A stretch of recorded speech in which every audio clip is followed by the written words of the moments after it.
Welcome sa Tagalog Horoscope, ang iyong gabay sa pang-araw-araw na buhay. Dito, hatid namin ang iyong horoscope araw-araw. Alamin kung ano ang naghihintay para sa iyo sa pag-ibig, trabaho, kalusugan, at swerte. Samahan kami para mas maunawaan mo ang mensahe ng universo para sa iyong araw. Huwag kalimutang mag-subscribe, i-like ang aming mga video, at i-share sa iyong mga kaibigan. Simulan natin ang araw ng may inspirasyon mula sa mga bituin.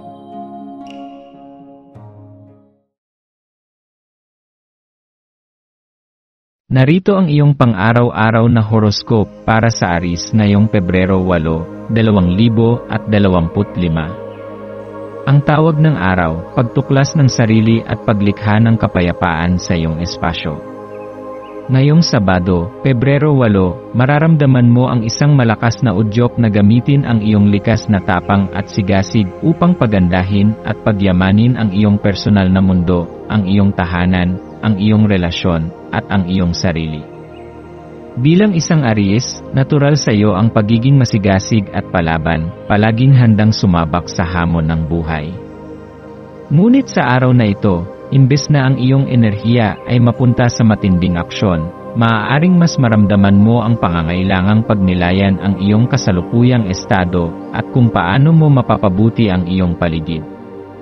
Madalas, bilang isang Aries, ang iyong buhay ay puno ng kilusan, laging may bagong ideya, bagong layunin, at bagong direksyon. Ngunit ngayong araw, bibigyan ka ng pagkakataong bumagal sandali at alamin kung ano talaga ang nagbibigay ng tunay na kahulugan sa iyong ginagawa. Habang tinatanong mo ang iyong sarili kung bakit mo ginagawa ang mga bagay na ginagawa mo, maaari mong makita ang mas malalim na dahilan ng iyong mga pangarap at desisyon. Ano ang gusto mong makamit sa buhay? Ano ang tunay na nagpapasaya sa iyo? Isa sa pinakamagandang paraan upang magbigay linaw sa iyong isip at damdamin ay ang paglilinis at pag-aayos ng iyong espasyo. Ang isang maaliwalas at maayos na kapaligiran ay maaaring makatulong sa iyong magkaroon ng mas malinaw na pananaw sa iyong mga plano at layunin. Subukan mong tanggalin ang mga bagay na hindi mo na kailangan, hindi lamang sa pisikal na aspeto, kundi pati na rin sa emosyonal at mental na aspeto ng iyong buhay. Mayroon ka bang mga lumang pananaw, takot, o pag-aalinlangan na kailangan mong bitawan? Ang simpleng pag-aayos ng iyong tahanan ay maaaring maging isang simbolikong paraan ng paglilinis ng iyong isip at puso. Kapag maaliwalas ang iyong paligid, mas madali mong mararamdaman ang kapayapaan at koneksyon sa iyong tunay na sarili. Sa pamamagitan ng prosesong ito, maaari kang makahanap ng inspirasyon at panibagong sigla upang harapin ang mga susunod na araw ng may malinaw na direksyon. Ang kapangyarihan ng pamilya at koneksyon sa mahal sa buhay. Ngayong araw, dahil sa enerhiya ng buwan sa ilalim ng Cancer, mas magiging malakas ang iyong protektibong damdamin para sa iyong mga mahal sa buhay. Bilang isang Aries, likas kang mapagmahal at palaging handang ipaglaban ang mga taong mahalaga sa iyo. Ngunit madalas, ipinapakita mo ito sa pamamagitan ng aksyon kaysa sa salita. Isang masigasig na pagtatanggol, isang matapang na hakbang upang ipakita ang suporta. Ngunit ngayong araw, maaaring mas maramdaman mong kailangan mo ng isang mas banayad na paraan upang ipahayag ang iyong pagmamahal. Hindi laging kailangang maging matapang at agresibo para maipadama ang iyong malasakit. Minsan, ang simpleng pakikinig sa isang mahal sa buhay, ang pag-aalok ng iyong oras, o ang pagbibigay ng maliliit na kilos ng pagmamahal ay sapat na upang mapalakas ang inyong koneksyon. Subukang maglaan ng oras upang makausap ang iyong pamilya o mga kaibigan.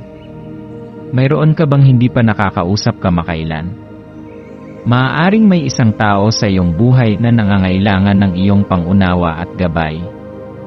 Sa pamamagitan ng pagbibigay ng iyong oras at presensya, maaari mong mapalalim ang inyong samahan at mapanatili ang isang malakas na pundasyon ng tiwala at pagmamahal. Ang balanse sa pagitan ng lakas at pagninilay.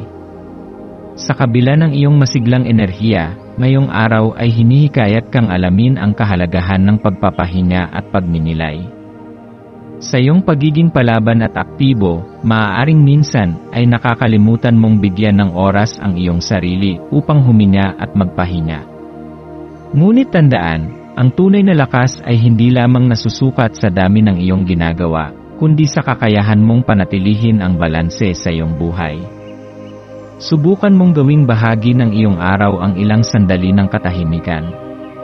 Maaaring ito ay sa pamamagitan ng pagmumuni-muni, pagsulat sa isang journal, o kahit simpleng pag-upo sa isang tahimik na lugar habang iniisip ang iyong mga nararamdaman.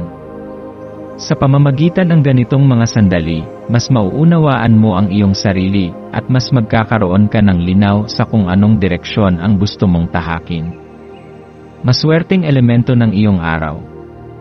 Maswerteng kulay, pula at pilak. Ang pula ay sumisimbolo ng lakas at determinasyon, habang ang pilak ay nagpapalakas ng intuisyon at emosyonal na balanse.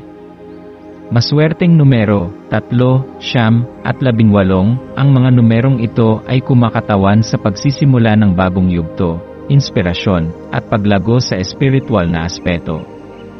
Maswerteng kristal, carnelian, ang batong ito ay nagbibigay ng enerhiya, kumpiyansa, at lakas upang harapin ang mga hamon ng buhay. Maswerteng gawain, paglilinis ng tahanan, pakikinig ng musika na nagbibigay ng inspirasyon, at paggawa ng listahan ng iyong mga layunin. Pagtatapos ng araw, paghahanda sa mas maliwanag na bukas. Sa pagtatapos ng araw, maglaan ng oras upang balikan ang iyong mga natutunan. Ano ang mga bagay na nagbigay sa iyo ng inspirasyon? Ano ang mga nadama mong emosyon? Ano ang iyong mga nais baguhin at pagbutihin? Tandaan na ang buhay ay hindi isang tuloy-tuloy na karera kung saan ang pinakamabilis ang siyang nagwawagi. Ang tunay na tagumpay ay nasa kakayahan mong maglakbay ng may kasiguraduhan, may tapang, at may pag-unawa sa iyong sarili at sa iba. Sa pagsisimula ng panibagong araw bukas, dalhin mo ang lakas at aral na natutunan mo ngayon. Patuloy na maging matapang, ngunit huwag matakot sa katahimikan. Patuloy na maging determinado, ngunit huwag kalimutan ang kahalagahan ng pagmamahal at malasakit. At higit sa lahat, patuloy na maniwala na ang bawat araw ay isang pagkakataon upang maging mas mabuting bersyon ng iyong sarili. Ikaw ay isang mandirigma, Aries, ngunit ang tunay na mandirigma ay hindi lamang marunong lumaban, kundi marunong ding magmahal, magbigay, at magpahinga.